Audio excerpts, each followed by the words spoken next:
നന്ദി ധനേഷ് ഡോക്ടറെ. എല്ലാവർക്കും നമസ്കാരം.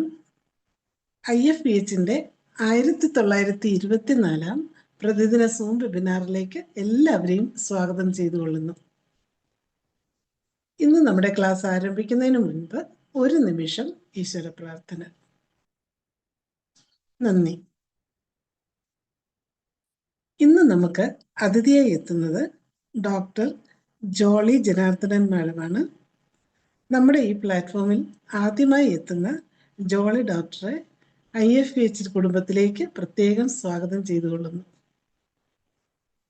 ജോളി ഡോക്ടർ ഗവൺമെന്റ് ഹോമിയോ ആശുപത്രി തൃശ്ശൂരിൽ നിന്നും സൂപ്രണ്ടായി വിരമിച്ചതിന് ശേഷം തൃശ്ശൂർ മുളങ്ങത്തുകാവ് പയ്യപ്പാട് വീട്ടിൽ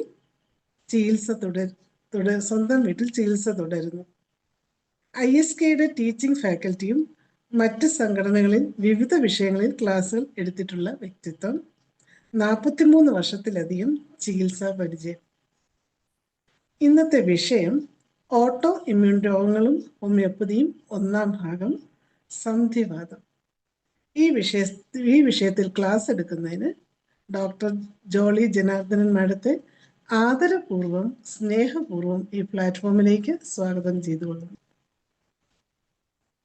വളരെ നന്ദി മാഡം. ഡോക്ടർ ധനേഷ് ഈ പ്ലാറ്റ്ഫോമിലോട്ട് എന്നെ ക്ഷണിച്ചതിന് വളരെയധികം നന്ദി. മറ്റുള്ള എല്ലാ ബഹുമാന്യരായ ഡോക്ടർമാർക്കും നന്ദി. ഇവിടെ ക്ലാസ് തുടങ്ങിയോട്ടെ. ഫോട്ടോ ക്ലാസ് തുടങ്ങാം. ക്ലിയർ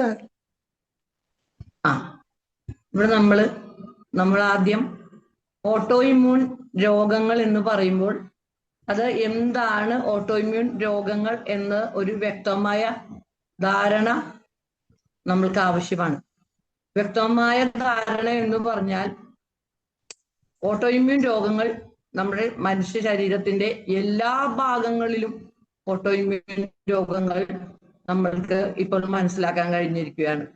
ആദ്യകാലങ്ങളിൽ ഇത് ഒരു മാറാവ്യാധിയായി തള്ളിക്കളഞ്ഞുകൊണ്ടിരുന്ന ഒരു രോഗമാണ്.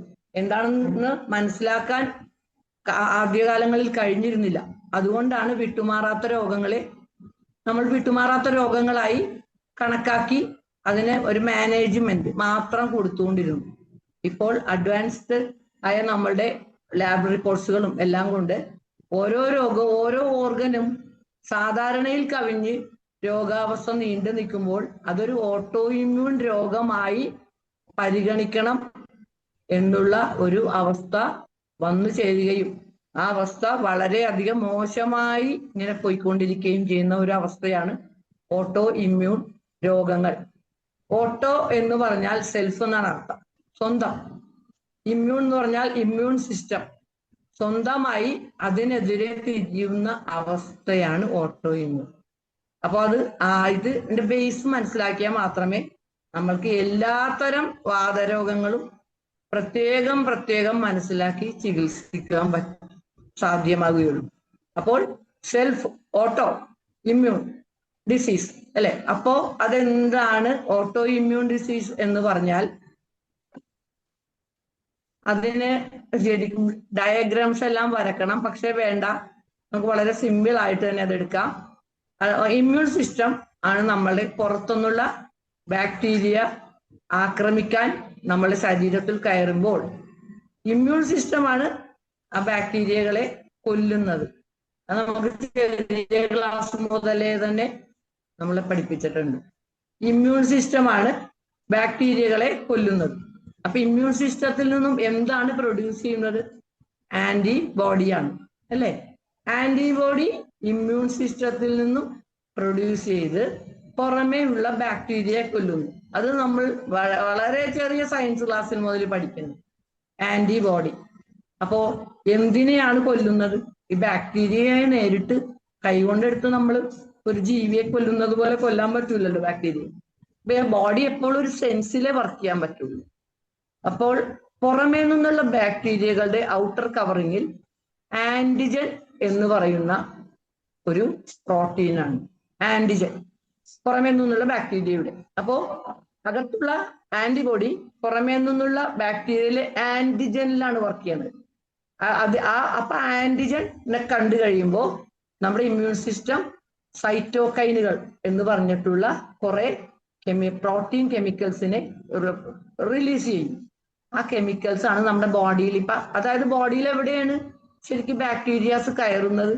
ത്രോട്ടിലാണ് ഏറ്റവും കൂടുതൽ കയറുന്നത്, അല്ലെ? ഏറ്റവും കൂടുതൽ ഇൻഫെക്ഷൻ പ്രോൺ തൊണ്ടയാണ്, മൂക്ക്, അല്ലെ?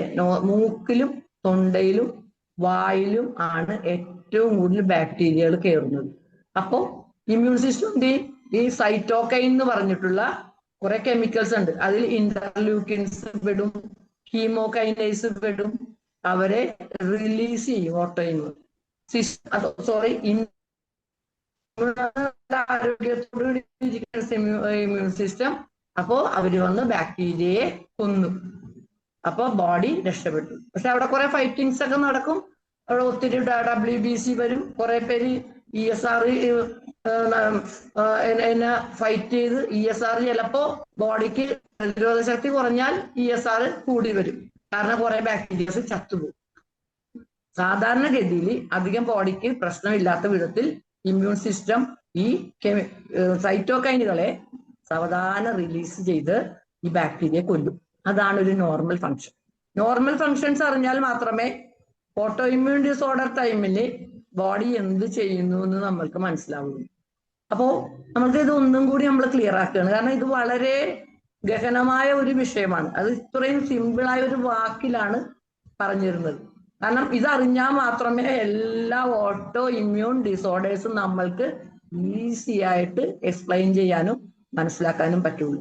ഇതിനെ വേണ്ട എന്ന് വിചാരിച്ച് ഇല്ല ഞാൻ ഓട്ടോ ഇമ്മ്യൂൺ ഡിസോർഡേഴ്സ് ഒന്നും ട്രീറ്റ് ചെയ്യുന്നില്ല, സാധാരണ ഇൻഫെക്ഷൻസും ഒരു ജോയിന്റ് പെയിനും ഈ ബ്രയോണിയ, റെസ്റ്റോക്സ്, ഗോയാക്കം, സിംഫൈറ്റം, അയോഡം മുതലായവ കൊണ്ട് സാധാരണ ഒരു ജോയിന്റ് പെയിൻ മാത്രമേ മാറ്റുന്നുള്ളൂ എന്നൊരാൾ തീരുമാനിച്ചാലും അത് എന്തുതരം ജോയിന്റ് പെയിൻസ് ആണ് എന്ന് നമ്മൾക്ക് മനസ്സിലാവണ്ടേ? എന്നാൽ മാത്രമല്ല അത് സാധാരണ ഇൻഫെക്റ്റീവ് ഒരു ജോയിന്റ് പെയിൻ ആണ്, അല്ല അത് അതിനേലും കട്ടിയായിട്ട് ഓട്ടോ ഇമ്മ്യൂൺ ഡിസോർഡർ കൊണ്ട് വന്നതാണെന്ന് മനസ്സിലാക്കണമെങ്കിൽ. അപ്പോൾ ഹോമിയോപ്പതിയുടെ ഏറ്റവും വലിയ സ്കോപ്പ് തന്നെ നമ്മൾ വാതരോഗങ്ങൾ, വാദം എന്ന് പറഞ്ഞാൽ ഇൻഫെക്ഷൻ ആൻഡ് ഇൻഫ്ലമേഷൻ ആണ്. വാതരോഗങ്ങളാണ് നമ്മൾക്ക് ഏറ്റവും കൂടുതൽ ചികിത്സിക്കാൻ നമ്മളുടെ മരുന്നുകൾ ഏറ്റവും കൂടുതൽ അതിനാണ്, ഏറ്റവും കൂടുതൽ രോഗികൾ വരുന്നത് അതിനാണ്. അതുകൊണ്ട് ഓരോ രോഗവും നമ്മൾ ഡിഫറൻഷിയേറ്റ് ചെയ്യാതെ പറ്റില്ല. അല്ലാതെ മുന്നേ പോലെ ഒരു രോഗി വന്ന് കയറി ഡോക്ടറെ എന്റെ മുട്ടിന് ഒരു വേദന എന്ന് പറയുമ്പോൾ ഉടനെ തന്നെ ഒരു ബ്രയോണിയെ നമ്മൾക്ക് എഴുതി കൊടുക്കുന്നത് ഇപ്പൊ ശരിയാവുന്ന കാലഘട്ടമല്ല. കാരണം ഓട്ടോ ഇമ്മ്യൂൺ രോഗങ്ങൾ വളരെയധികം വർദ്ധിച്ചു വരികയാണ്. കാരണം ഒരിക്കലും മനസ്സിനൊരു സ്വസ്ഥത ഇല്ലാത്ത ഒരു ജീവിത രീതി, ലോങ് കണ്ടിന്യൂഡ് സ്ട്രെസ്, ഭക്ഷണക്രമങ്ങളുടെ തെറ്റ്, ഇതെല്ലാം കൊണ്ട് ബോഡി എപ്പോഴും ഒരു ഓട്ടോ ഇമ്മ്യൂൺ നേച്ചറിലോട്ട് സാധാരണ ഇൻഫ്ലമേഷൻസുകളെയും മാറ്റിക്കൊണ്ടിരിക്കുകയാണ്. അതുകൊണ്ട് അതെന്റെ ആ ലൈൻ എന്താണ്, അതെങ്ങനെ മാറ്റിക്കൊണ്ടിരിക്കുന്നു എന്നറിഞ്ഞാൽ നമ്മൾക്ക് എല്ലാ ഓട്ടോ ഇമ്മ്യൂണും ഈസി ആയിരിക്കും. അപ്പൊ ആദ്യം ഓട്ടോ ഇമ്മ്യൂണിന്റെ ഏറ്റവും കാതലായ ഒരു കാര്യം എന്താന്ന് വെച്ചാൽ, നമ്മൾ പറഞ്ഞു ഇമ്മ്യൂൺ സിസ്റ്റം ആന്റിബോഡിയാണ് പ്രൊഡ്യൂസ് ചെയ്യുന്നത്. പുറമേ നിന്നുള്ള ബാക്ടീരിയയുടെ ഔട്ടർ കവറിങ്ങിൽ ആന്റിജൻ ആണെന്ന് പറഞ്ഞു, അല്ലെ? പക്ഷേ നമ്മൾ ഓട്ടോ ഇമ്മ്യൂണിൽ ഏറ്റവും ശ്രദ്ധിക്കേണ്ട ഒരു കാര്യം, ഓരോ മനുഷ്യന്റെയും ഇമ്മ്യൂൺ സിസ്റ്റം ആന്റിബോഡി ഉണ്ടാക്കുമ്പോൾ വളരെ കുറേശ്ശെ തോതിൽ പുറമേയുള്ള ബാക്ടീരിയയുടെ അതേ ആന്റിജൻ നമ്മുടെ ശരീരത്തിൽ ഉണ്ടാക്കുകയാണ്. അതാണ് അതിന്റെ ബേസ്. ആന്റിജൻ പുറമേയുള്ള ബാക്ടീരിയയുടെ ഔട്ടർ കവറിങ്ങിലുള്ള ആന്റിജൻ നമ്മളുടെ ഇമ്മ്യൂൺ സിസ്റ്റം തന്നെ ആന്റിബോഡിയുടെ ഒപ്പം ഉണ്ടാക്കുകയാണ്. എത്രയോ ഡേഞ്ചറായ അവസ്ഥയാണ് ഈ ബോഡി, എത്രയോ പ്രവൃത്തിയാണ് ചെയ്തുകൊണ്ടിരിക്കുന്നത്. നമ്മുടെ ശരീരം എന്ന് പറഞ്ഞാൽ നമ്മളുടെ ശരീരം എന്ന് പറയാൻ പറ്റൂല. നമുക്കൊരു ശത്രുവാണ് എപ്പോഴും നമ്മുടെ ശരീരം. കാരണം അതിന്റെ ഒരു നമ്മൾ പല ക്ലാസ്സിലും പറയണത് ഈ ആന്റിജൻ ഉണ്ടാക്കേണ്ട എന്ത് കാര്യം. പക്ഷെ എനിക്ക് തോന്നണത് ഈ കാരിയോടൈപ്പ് ചെയ്യാനായിരിക്കും. കാര്യം അതായത് പുറമേ നിന്നുള്ള ബാക്ടീരിയയുടെ ഔട്ടർ കവറിങ്ങിൽ ഈ ആന്റിജൻ ആണെന്ന് ഒന്ന് മനസ്സിലാക്കി വെക്കാനായിരിക്കും അത് ചെയ്യുന്നത്. പക്ഷേ അത് എന്തോരം ദ്രോഹമാണ് അത് ചെയ്യാൻ പോകുന്നതെന്നാണ് ഇനി ബാക്കി ഒരു സ്റ്റെപ്പിൽ നമ്മൾ പറയുന്നത്. കാരണം ആന്റിജൻ എവിടെയാണ് സൂക്ഷിക്കണത്? ഈ ബോഡി ഉണ്ടാക്കുന്ന ആന്റിജൻ ഓട്ടോ ആന്റിജൻ ആണ്. പുറമേ നിന്നുള്ള ബാക്ടീരിയസിന്റെ ഔട്ടർ കവറിങ്ങിലുള്ള ആന്റിജനേ അല്ല. അപ്പോൾ ഇതിനെ സൂക്ഷിക്കാൻ നമ്മുടെ ശരീരത്തിൽ ആകെയുള്ളത് എല്ലാ ഓർഗൻസും ആണ്. ഓർഗൻസിലാണ് ഇവിടെ സൂക്ഷിക്കാൻ പറ്റുള്ളൂ. അല്ലാണ്ട് ആന്റിജൻ ഉള്ള ബാക്ടീരിയ പുറമേ നടക്കുന്ന ബാക്ടീരിയാസ് ആണ്. ഇപ്പോ എക്സാമ്പിൾ എന്താണ്? ഒരു ട്യൂബർക്കിൾ ബാസില്ലേ അല്ലെ, ബാസില്ലേ, അത് അവര് നമ്മള് രോഗികൾ തുപ്പിക്കഴിയുമ്പോൾ ആ ബാസിലെ ട്യൂബർക്കിൾ ബാസിലെ ആ കഫത്തില് കിടന്നിട്ട് ആ കഫം ഉണങ്ങുമ്പോൾ അത് പറന്ന് തൊണ്ടയിലും മൂക്കിലും കയറി ആണ് നമുക്ക് ബാക്ടീരിയ ഇൻഫെക്ഷൻ വരുന്നത്. അതിന്റെ ഔട്ടർ കവറിലുള്ള ആന്റിജൻ നമ്മുടെ ശരീരം തന്നെ ഉണ്ടാക്കി നമ്മുടെ ശരീരത്തിൽ സൂക്ഷിച്ചു കഴിഞ്ഞാൽ എന്തായിരിക്കും സ്ഥിതി? അപ്പോ ബോഡിക്ക് ഒരു ഇമ്മ്യൂൺ സിസ്റ്റത്തിന് തന്നെ അറിയാം ഇതിങ്ങനെ സൂക്ഷിക്കണ ഒരു ഡേഞ്ചർ ആണ്. കാരണം എപ്പോഴാണ് ഇമ്മ്യൂൺ സിസ്റ്റം ഇതിനെതിരെ തന്നെ തിരിയണേന്ന് പറയാൻ പറ്റൂല. അപ്പോ ഈ ആന്റിജൻസിനോട് പറയും, അതായത് നിങ്ങളെല്ലാം ഒരു തിരിച്ചറിയൽ കാർഡ് വാങ്ങിക്കണം. അതായത് തിരിച്ചറിയൽ പരേഡിന് പോയി വന്ന് നിൽക്കണം. എന്നിട്ട് ആ തിരിച്ചറിയൽ പരേഡ് ഞാൻ ഈ ശരീരത്തിലെ ആന്റിജൻ ആണ് എന്ന് ഒരു കാർഡ് മേടിച്ചു വെക്കണം എന്ന് പറയുമ്പോൾ പകുതി മുക്കാൽ ആന്റിജൻസും എന്തു പറയും? മനുഷ്യന്റെ പോലെ തന്നെയാണ്, ഒരു നിയമം അനുസരിക്കൂല. അത് ഞങ്ങൾ ഈ ബോഡിയിൽ ഉണ്ടായ ആന്റിജനാണ്, ഒരു കാരണവശാലും തിരിച്ചറിയൽ പരേഡിന് പോയി നിൽക്കാൻ ഞങ്ങൾക്ക് പറ്റില്ല, നമ്മൾ ഇവിടെ തന്നെ ഈ ശരീരത്തിൽ തന്നെ നടക്കും. അപ്പൊ അത്തരം തിരിച്ചറിയൽ കാർഡ് വാങ്ങിക്കാത്ത ഈ ആന്റിജനുകളെ നമ്മളൊരു പേരിടും, സീക്വസ്ട്രൈസ്ഡ് ആന്റിജൻ. അത് കറക്റ്റ്. സീക്വസ്ട്രം നമ്മളെവിടെയെങ്കിലും കേട്ടിട്ടുണ്ടോ? സീക്വസ്ട്രം എന്ന് പറഞ്ഞാൽ ഏറ്റവും കൂടുതൽ കേൾക്കുന്നത് സർജറിയിലാണ്. സീക്വസ്ട്രം അതായത് ശരീരത്തിലെ ഒരു സെല്ല്, ഒരു ഫീമർ അല്ലെ, ഒരു ലോങ് ബോൺ അങ്ങനെ ഇരിക്കുമ്പോൾ അതിന് ഒരു കുഴപ്പമില്ല, നോർമലായിട്ട് ഇങ്ങനെ ഫങ്ഷൻ ചെയ്യും. അതൊരു കോമ്പൗണ്ട് ഫ്രാക്ചർ വന്ന് ഒടിഞ്ഞു കഴിഞ്ഞ് ഒരു കഷ്ണം ബോൺ വേറെ ഫ്ലഷിലോട്ട് തള്ളി കയറി കഴിഞ്ഞാൽ അത് നമ്മുടെ ശരീരത്തിലെ ബോണാണെങ്കിൽ പോലും ശരീരം സമ്മതിക്കില്ല. അതിനോട് കടുത്ത റിയാക്ഷനാണ് ബോഡി നടത്തണം. അങ്ങനെയുള്ള ബോൺ പീസുകളാണ് സർജറിയിൽ നമ്മൾ സീക്വസ്ട്രം എന്നുള്ള പേരിൽ പറയണത്. സീക്വസ്ട്രം എന്ന് പറഞ്ഞാൽ ആ ബോണാണ്. അപ്പൊ സർജന്മാർ ഉപയോഗിക്കുന്ന വാക്ക് അതാണ്. അല്ലാണ്ട് ഒടിഞ്ഞ ഒരു ബോണെന്നല്ല അവർ പറയണത്. It is a sequestrum. അത് ഹൈലി ഇൻഫ്ലമേറ്ററി ആണ്. ബിക്കോസ് നമ്മുടെ ശരീരത്തിന്റെ എല്ലിന്റെ ഒരു ഭാഗമാണ്. പക്ഷെ ഇത് പുറമേ നിന്നുള്ള ഫോറിൻ ബോഡി കാലിന്മേൽ കയറണ അതേപോലെ ബോഡി അതിനെ ഇൻഫെക്ഷൻ ആക്കും, റിയാക്ഷൻ അതിനോട് കാണിക്കും. അതുപോലെയാണ് ഈ ആന്റിജൻസ്. തിരിച്ചറിയപ്പെടാതെ ഇമ്മ്യൂൺ സിസ്റ്റം ഉണ്ടാക്കിയ ആന്റിജൻ ആണെങ്കിലും അവർ തിരിച്ചറിയപ്പെടാതിരിക്കുന്നിടത്തോളം കാലം അവർ നമ്മൾ സീക്വസ്ട്രൈസ്ഡ് ആന്റിജൻ എന്ന പേരിലാണ് അവർ അറിയപ്പെടുന്നത്. അപ്പൊ പക്ഷെ ഈ ആന്റിജനെ കളയാൻ ഒരു മാർഗവുമില്ല. അപ്പോൾ ബോഡി തന്നെ പറയും, ഇമ്പോർട്ടന്റ് ഓർഗൻസിലൊക്കെ എവിടെയെങ്കിലും കയറിയിരിക്കൂ, അല്ലാണ്ട് എന്ത് ചെയ്യും, അങ്ങനെ ഉണ്ടായിപ്പോയി. അപ്പൊ ഇവര് ഇങ്ങനെ എല്ലാ ഇമ്പോർട്ടന്റ് ഓർഗൻസിലാണ് ഇവർ കയറിയിരിക്കുന്നത്. അപ്പൊ നോർമൽ ബോഡിക്ക് അറിയാം, ഇമ്മ്യൂൺ സിസ്റ്റം നല്ല കണ്ടീഷനിൽ നിൽക്കുമ്പോ ബോഡിക്ക് എന്ത് മനസ്സിലാവും? ഇവര് തിരിച്ചറിയപ്പെടാത്ത ആന്റിജൻ ആണ്, പക്ഷെ നമ്മളുടെ ബോഡിയിലുള്ള ആന്റിജൻ ആണ്, അതുകൊണ്ട് ഉപദ്രവിക്കണ്ട, അവിടെ ഇരിക്കട്ടെ. അപ്പൊ ഇരിക്കുന്ന എവിടെയൊക്കെയാണെന്ന് വെച്ചാൽ the synovial membranes of all joints ആണ്. എല്ലാ ജോയിന്റ്സിന്റെ സൈനോവിയൽ മെംബ്രെയിനിലും കയറി ഇരിക്കും. പിന്നെ എവിടെ ഇരിക്കാൻ പറ്റും? കണക്റ്റീവ് ടിഷ്യൂ എന്ന് പറഞ്ഞാൽ എന്താണ്? ബ്ലഡ് മുതൽ ബോൺ വരെ കണക്റ്റീവ് ടിഷ്യൂ ആണ്. പല ടൈപ്പാണെന്ന് മാത്രമേ ഉള്ളൂ. അതായത് ലിക്വിഡ് പോലെ ഇരിക്കുന്ന ബ്ലഡും ഏറ്റവും ശരീരത്തിന്റെ കട്ടിയുള്ള ബോണും ഒരേ കണക്റ്റീവ് ടിഷ്യൂ തന്നെയാണ്. പല അടുക്കുകൾ, കട്ടിയായിട്ട് എടുക്കുമ്പോ ബോൺ, ലൂസ് ആവുമ്പോൾ അത് ബ്ലഡ്. ഈ കണക്റ്റീവ് ടിഷ്യൂലാണ് ഇവര് ഏറ്റവും കൂടുതൽ. കണക്റ്റീവ് ടിഷ്യൂ ബ്ലഡും ബോണും അല്ലാണ്ട് ഈ 2-3 എല്ലാ സെൽസിനെയും തമ്മിലും ടിഷ്യൂവിനെ തമ്മിലും ബന്ധിപ്പിക്കുന്ന ഒരു നെറ്റ്വർക്കാണ് ഈ കണക്റ്റീവ് ടിഷ്യൂ. അത് മറക്കരുത്. നമ്മൾ കണക്റ്റീവ് ടിഷ്യൂ എന്ന് പറഞ്ഞാൽ അത് എന്താണ് കാര്യമൊന്നും മനസ്സിലാക്കാതെ നമ്മൾക്ക് മുന്നോട്ട് പോകാൻ പറ്റൂല. കണക്റ്റീവ് ടിഷ്യൂകളെല്ലാം ബ്ലഡ് മുതൽ ബോൺ വരെ. പക്ഷെ ഇതിന്റെ ഉള്ളിൽ നടുക്കുള്ള ഒരു ലൂസ് മാട്രിക്സുകളാണ് ഈ കണക്റ്റീവ് ടിഷ്യൂ. ഇപ്പൊ എല്ലാ ടിഷ്യൂ എന്ന് പറഞ്ഞാൽ എല്ലാ ഓർഗനും ടിഷ്യൂ ആണ്. സെൽസിന്റെ ക്ലസ്റ്ററാണ് ടിഷ്യൂ, ടിഷ്യൂവിന്റെ ക്ലസ്റ്ററാണ് ഓർഗൻ. അപ്പൊ ആ എല്ലാ ഓർഗനെയും ബന്ധിപ്പിക്കുന്നു. അപ്പൊ നമ്മള് സോറ സിഫിലിസ് സൈക്കോസിസിൽ നമ്മൾ പറയും സ്കിന്നാണ് ഏറ്റവും എലിമിനേഷനുള്ള അവയവം.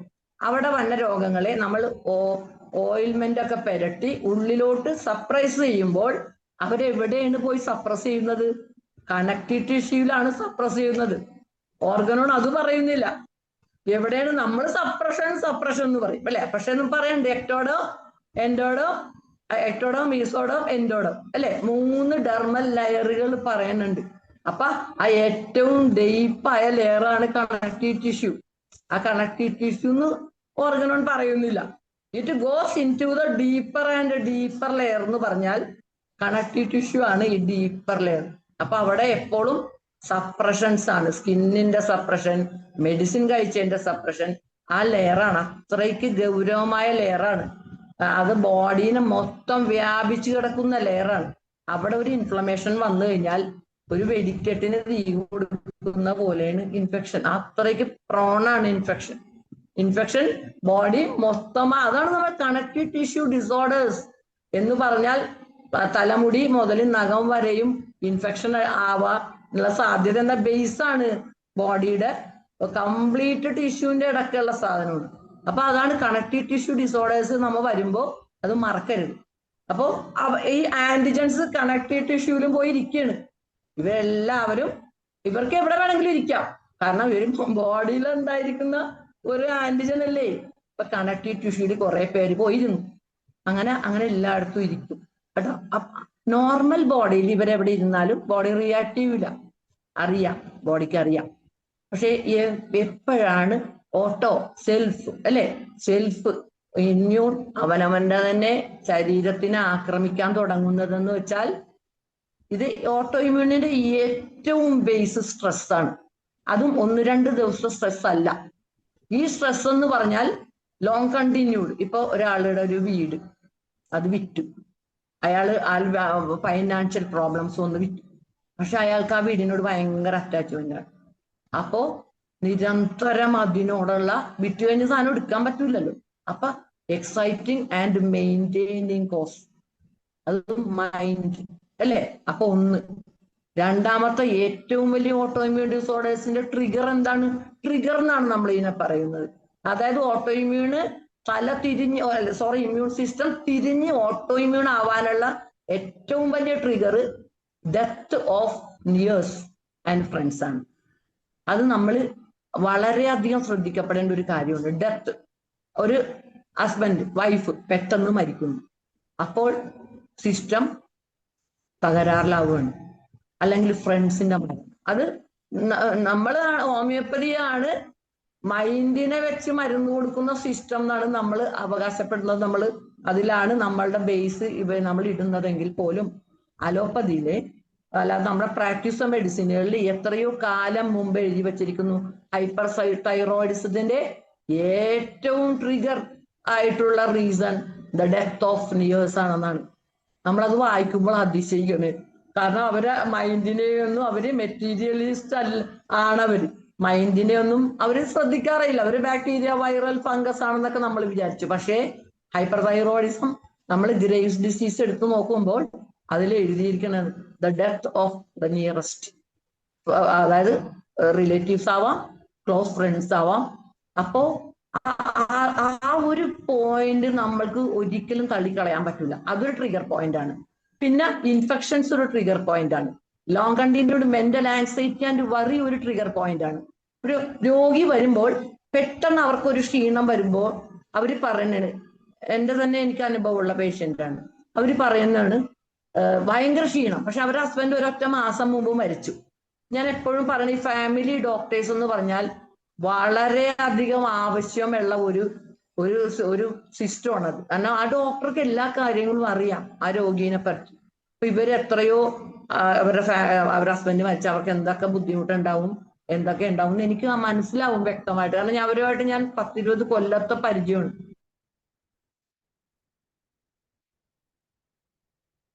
ഡോക്ടറെ. പക്ഷെ മരിച്ചിട്ട് ഒരു 10-20 ദിവസമായിട്ടുള്ളേ. പക്ഷെ മരിച്ചിട്ട് അവർ പുറത്തിറങ്ങണില്ല. പക്ഷേ ഡോക്ടറെ കാണാണ്ടിരിക്കാൻ പറ്റൂല. അൺകൺട്രോൾഡ് ആണ് അവരുടെ ക്ഷീണം, കിടപ്പ്. അപ്പോൾ നമ്മൾക്ക് ആ ഓട്ടോ ഇമ്മ്യൂൺ ഡിസോർഡർ തൈറോയ്ഡ് വായിച്ചിട്ടുള്ളതുകൊണ്ട് നമുക്ക് മനസ്സിലായി ഇതിൽ. അപ്പോ നിയർ വൺസിന്റെ ഡെപ്ത് ഉടനെ തന്നെ തൈറോയ്ഡ് ചെക്ക് ചെയ്യുമ്പോൾ അത് വിത്തിൻ 2 വീക്സ് കൊണ്ട് ഹൈപ്പർ തൈറോയിഡിസമായി മാറിക്കഴിഞ്ഞു. 0.1. അപ്പൊ തന്നെ അട്രമ്യൂർ ഒറ്റ ഡോസ് വണ്ണമാണ് അവിടെ കൊടുത്തത്. ഹൈപ്പർ അല്ലേ അത്. പിന്നെ ഇതുവരെ കൊല്ലം 1 കഴിഞ്ഞ് അവർക്ക് അത് ആ തൈറോയ്ഡ് വന്നിട്ടില്ല. ഹസ്ബൻഡ് മരിച്ചതിന്റെ ടെൻഷൻ അവിടെ ഉണ്ടെങ്കിൽ പോലും അവർക്ക് താങ്ങാൻ പറ്റി. അപ്പൊ നമ്മുടെ മെഡിസിന്റെ ഗുണം, ഒരു ആക്സിഡൻസ്, ഒരു ഡെത്ത് ഒരാളുടെ റിലേറ്റീവ് സംഭവിച്ചു, പക്ഷെ അവർക്ക് താങ്ങാനുള്ള ശക്തി, പ്രതിരോധിക്കാനുള്ള ശക്തിയാണ് നമ്മുടെ മരുന്ന് നാട്രം മ്യൂർ അവിടെയാണ് കൊടുത്തത്. അപ്പൊ അതാണ് അത് ഓട്ടോ ഇമ്മ്യൂൺ ആണ്. ഗ്രേവ്സ് ആണ് അവിടെ സംഭവിച്ചത്. പ്രാക്ടീസ് ഓഫ് മെഡിസിൻ എഴുതി വെച്ചിട്ടുണ്ട്. പേജ് നമ്പർ വരെ നമുക്ക് അറിയാം. നമ്മള് അതിശയിച്ചു ഇത്രയും. അപ്പൊ അവര് അലോപ്പതിയും മൈൻഡിനെ അവർക്ക് ഡിനേ ചെയ്യാൻ പറ്റുന്നില്ല എന്ന് നമ്മൾക്ക് മനസ്സിലായി. അപ്പൊ അങ്ങനെ long continued anxiety, worry, tension എല്ലാം കൊണ്ട് നമ്മുടെ ബോഡിയിൽ ഇമ്മ്യൂൺ സിസ്റ്റത്തിന് എന്ത് ചെയ്യണം എന്ത് ചെയ്യണ്ട എന്നുള്ള ഒരു അവസ്ഥ വരും. They could not realise what is going inside. കാരണം ഓൾവേസ് അതാണ് mental tension is the triggering factor. പലതരം ടെൻഷൻ, എന്ത് ടെൻഷൻ ആയാലും കുഴപ്പമില്ല.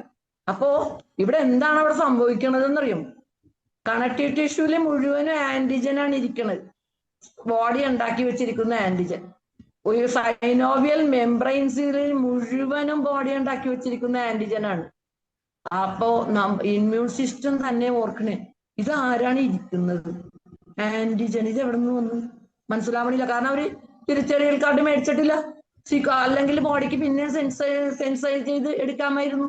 അപ്പൊ തിരിച്ചറിയാൻ പറ്റുന്നില്ല ഇത് ആരാണ്, ഇത് ഏത് ആന്റിജൻ. അപ്പൊ ആന്റിജൻ ഇരിക്കണത് എവിടെയാണെന്ന് വെച്ചാൽ എല്ലാ ഓർഗൻസിലും അല്ലേ. അപ്പൊ ബോഡി ഓർക്കണേണ് എന്നെ അറിയാതെ ഈ ആന്റിജൻസ് എങ്ങനെ പുറത്തൊന്നും വന്ന് അകത്ത് കയറി. ഇവരൊക്കെ ബാക്ടീരിയ ആണെന്നാണ് ബോഡിയുടെ വിചാരം. ഉടനെ അവര് എന്താണ് ചെയ്യണ?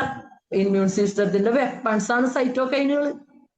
അപ്പൊ ഇമ്മ്യൂൺ സിസ്റ്റം ഈ സൈറ്റോകൈൻ എന്ന് പറഞ്ഞ സാധനങ്ങള്, പിന്നെ ഇമ്മ്യൂൺ സിസ്റ്റം ഇന്റർലൂക്കിനുകൾ എല്ലാം എന്തിനാണ് ആക്ച്വലി പ്രൊഡ്യൂസ് ചെയ്യണ? പുറത്തുനിന്നുള്ള ബാക്ടീരിയനെ കൊല്ലാനാണ്.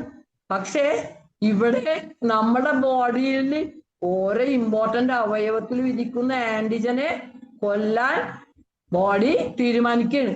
എന്താണ് മനസ്സിലാക്കി? ഇത് അറിയാണ്ട് വന്നിരിക്കുന്ന ഒരു ബാക്ടീരിയ അല്ലേ.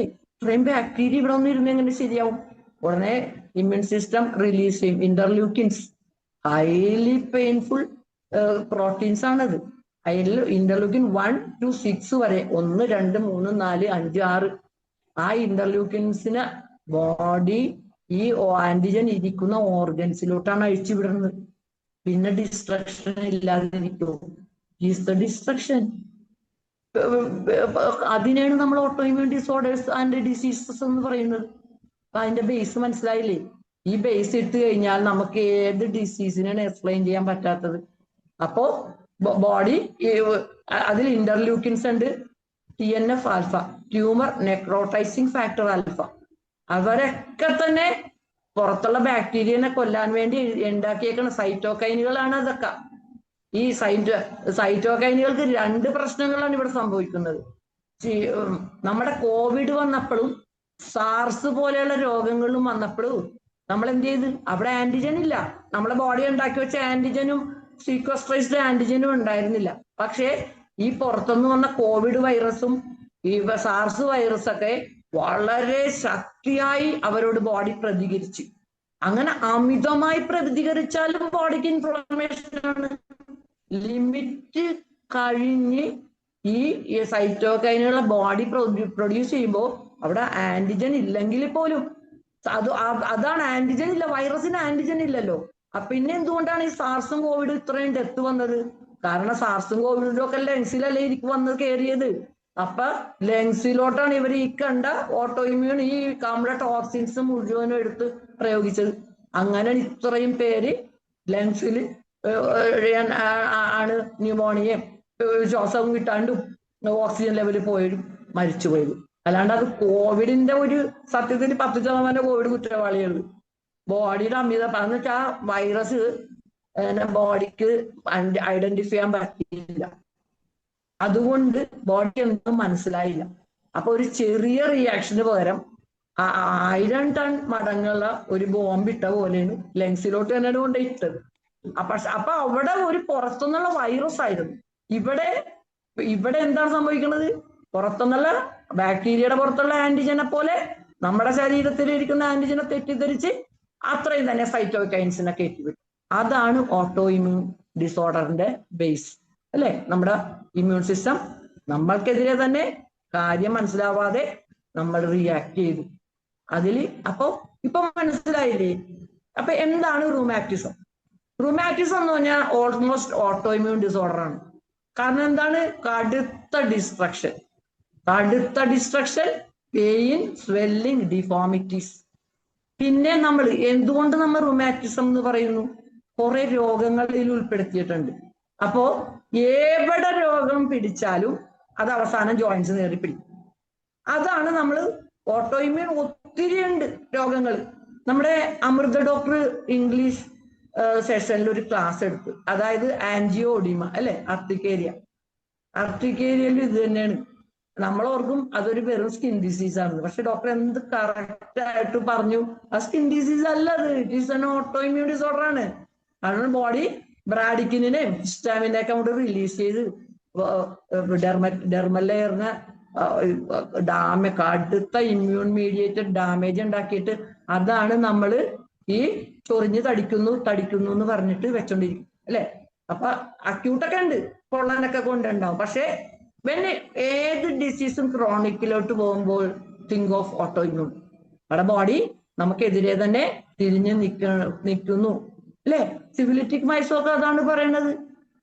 നമ്മുടെ ബോഡി നമുക്കെതിരെ തിരിയുന്നു. സിഫിലിസ് വാണ്ട്സ് ടു കിൽ അല്ലെ, സൂയിസൈഡ്. ഏറ്റവും വലിയ സിഫിലിറ്റിക് ഓട്ടോ ഇമ്മ്യൂണിന്റെ അടിസ്ഥാനം എന്താണ്? സിഫിലിസ് ആണ്. കാരണം വാണ്ട് ടു സൂയിസൈഡ്, അതായത് തന്നെ മരിക്കണം, ആത്മഹത്യയുടെ അവനവനെ തന്നെ അല്ലേ, അവനവൻ തന്നെ കൊല്ലണം, മൈൻഡല്ലേ കൊല്ലണം അല്ലെ. സൈക്കോട്ടിക് മൈസത്തിൽ എന്താണ്? മറ്റുള്ളവരാണ് കൊല്ലുന്നത്. അപ്പൊ അത് വേറെ തലത്തിലാണ്. അപ്പൊ സിഫിലിറ്റിക് മൈൻഡ് ആണ് എപ്പോഴും ഓട്ടോ ഇമ്മ്യൂണിന്റെ ബേസ് വരുന്നത്.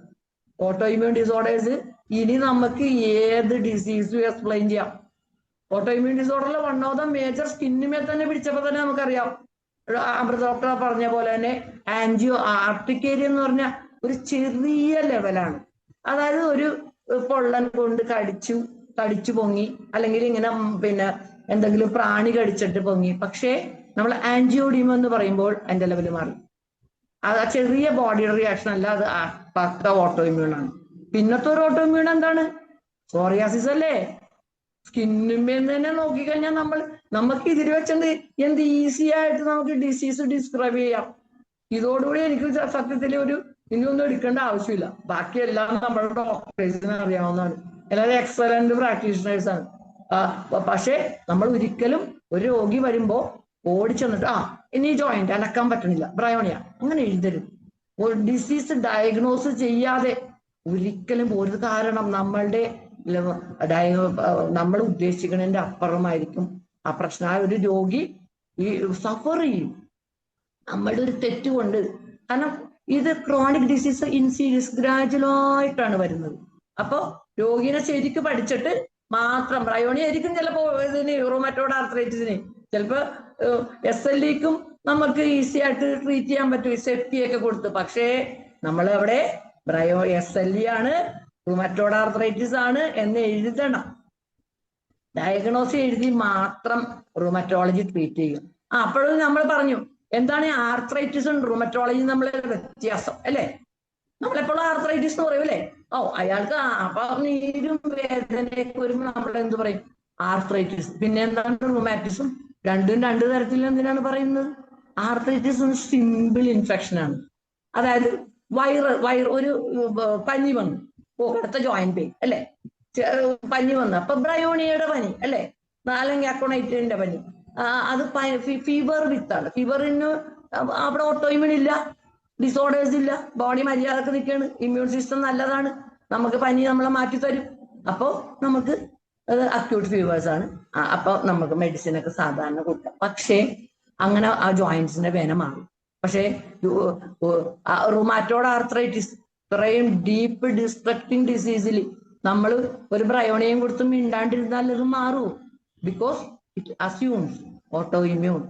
അതാണ്. അപ്പൊ റുമറ്റോളജി എന്ന് പറയുമ്പോൾ ഓട്ടോ ഇമ്മ്യൂൺ ഡിസോർഡേഴ്സ് ആണ് പകുതി മുക്കാലും. അത് ഞാൻ പറഞ്ഞു. വേറൊരു അവയവത്തിന് പിടിച്ചാലും എവിടെ വന്ന് പിടിച്ചാലും ഈ രോഗം ജോയിന്റ്സിൽ കയറി പിടിക്കും. അതാണ് ജോയിന്റ്സിലോട്ട് കയറി പിടിക്കുന്ന എല്ലാ ഓട്ടോഇമ്യൂണേയും നമ്മൾ റുമറ്റോളജിയിൽ പെടുത്തും. പക്ഷെ ചില രോഗങ്ങൾ ജോയിന്റ്സിന് പിടിക്കൂല. അതായത് ഇപ്പൊ പറഞ്ഞു ആൻജിയോഡിമ, അർട്ടിക്കേരിയ ജോയിന്റ്സിന് പിടിക്കൂല. അതുകൊണ്ട് നമ്മൾ അർട്ടിക്കേരിയനെ നമ്മൾ റുമറ്റോളജിയിൽ പെടുത്തിയിട്ടില്ല. അർട്ടിക്കേരിയ പലതവണ നമ്മളോട് പറയും എന്നെ ഒന്ന് റുമറ്റോളജിയിൽ പെടുത്തു, ഞാനൊരു വളരെ ഒരു VIP ആവട്ടെ. അപ്പൊ അർട്ടിക്കേരിയനോട് നമ്മൾ പറയും പറ്റൂല, നീ ഓട്ടോഇമ്യൂൺ ആണെങ്കിലും നീ ജോയിന്റ്സിന് പിടിച്ചിട്ടില്ലല്ലോ, അതുകൊണ്ട് അർട്ടിക്കേരിയ ആൻജിയോഡിയമ എന്ന് പറഞ്ഞിരുന്നാൽ മതി. പക്ഷെ ഓട്ടോഇമ്യൂണായിട്ട് സമ്മതിച്ചിരുന്നു അല്ലെ. അപ്പൊ എന്താണ്, അർട്ടിക്കേരിയ മൈൽഡ് ആണ് അല്ലെ, കുറച്ചും കൂടി മൈൽഡ് ആണ്. പക്ഷെ അത് ഓട്ടോഇമ്യൂണായിട്ട് കൺവേർട്ട് ചെയ്യുമ്പോൾ നമ്മൾ ആൻജിയോഡിയമ എന്നാണ് പറയുന്നത്. അത് വ്യത്യാസം അതാണ്. ഓരോ വാക്കിനും വളരെയധികം അർത്ഥമുണ്ട്. എന്താ അർട്ടിക്കേരിയ ആൻജിയോഡിയമ ഒന്നല്ലേ, ചൊറിഞ്ഞു തടിക്കുമല്ല, മേലൊക്കെ പൊങ്ങുമല്ല, അല്ല. ഇവര് അസ്യൂം ചെയ്ത ഓട്ടോ ഇമ്മ്യൂൺ നേച്ചറിലോട്ട് മാറി. അതുപോലെയാണ് ആർത്രൈറ്റിസ് റുമാറ്റിസ് ഒന്നല്ല, അല്ല. ആർത്രൈറ്റിസ് ജോയിന്റിന് പിടിക്കും, പക്ഷേ റുമാറ്റിസ് എവിടെയാണ് പിടിക്കുന്നത്? It affects body as a whole. Body as a ഹോളിന് നമ്മൾ ഒറ്റ വാക്ക് പറയും, സിസ്റ്റമിക് എന്ന് പറഞ്ഞാൽ ബോഡി, ശരീരത്തിന് മൊത്തം വ്യാപിക്കുന്ന എന്നാണ്.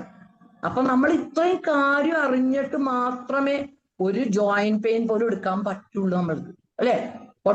ഞാൻ സ്ലൈഡ്സ് എല്ലാം ഇട്ടിട്ടുണ്ട്, പക്ഷെ അങ്ങനെ സ്ലൈഡ് ഇട്ട് പോയിട്ട് കാര്യമില്ലല്ലോ. കാരണം ഇത് എക്സ്പ്ലെയിൻ ചെയ്യണമെങ്കിൽ എനിക്ക് സ്ലൈഡ് ഇട്ടാൽ പറ്റൂല. അതുകൊണ്ടാണ് നമ്മൾ ഇങ്ങനെ പറഞ്ഞു പോകാൻ പോണത്. അപ്പോൾ ഇൻഫ്ലമേറ്ററി അല്ലെ, ഇൻഫ്ലമേറ്ററി റൂമാറ്റിസം എന്ന് പറയുമ്പോൾ നമുക്ക് നല്ല മേജറായ കുറെ ആൾക്കാരുണ്ട് അല്ലെ. നമ്മൾ പറയില്ലേ നല്ല VIP-കളാണ് നമ്മൾക്ക് ഇൻഫ്ലമേറ്ററി ആയിട്ട് വരുന്നത്. ഒന്നാമത്തെ ആള് റുമറ്റോയ്ഡ് ആർത്രൈറ്റിസ് ആണ്. ചെറുതായിട്ട് പോവാം, എന്നാലും കുഴപ്പമില്ല. റുമറ്റോയ്ഡ് ആർത്രൈറ്റിസ് എന്താണ് ചെയ്യുന്നത്? അവർക്കിടെ ആന്റിജൻസ് എവിടെ ഇരിക്കണമെന്ന് വെച്ചാൽ എല്ലാ ജോയിന്റ്സിന്റെയും സൈനോവിയൽ മെംബ്രെയിനിലാണ് ഇരിക്കുന്നത്. അതുകൊണ്ട് ആന്റിബോഡി എന്ത് ചെയ്യും? സൈനോവിയൽ മെംബ്രെയിനാണ് ആദ്യം കയറി ആക്രമിക്കുന്നത്. ഇന്റർലൂക്കിനുകളും സൈറ്റോകൈനസുകള്, ഹീമോകൈനസും TNF ആൽഫയും ഇന്റർലൂക്കിൻസ് 6, IL-6 ഒക്കെ നല്ല വേദനയാണ് കേട്ടാ. അപ്പൊ ഈ റുമറ്റോയ്ഡ് ആർത്രൈറ്റിസിൽ സൈനോവിയൽ മെംബ്രെയിൻ അഫക്ട് ഫസ്റ്റ്, അതാണ് ട്രിഗർ. എന്നിട്ട് അപ്പൊ ഈ പേഷ്യന്റിനെ നമ്മൾ നോക്കുമ്പോൾ ഭയങ്കര വ്യത്യാസമുണ്ട്. കാരണം നമ്മൾ വേറൊരു റുമറ്റോയ്ഡ് ആർത്രൈറ്റിസ് ഓട്ടോഇമ്യൂൺ ആണെങ്കിൽ പോസിറ്റീവ് ആർത്രൈറ്റിസ് ഡീജനറേറ്റീവ് ആണ്. അതിന് ഓട്ടോഇമ്യൂണിന്റെ യാതൊരു പ്രശ്നമില്ല. അത് ഒരു ഒറ്റ ജോയിന്റ്സിനൊക്കെ ഉണ്ടാവുള്ളൂ.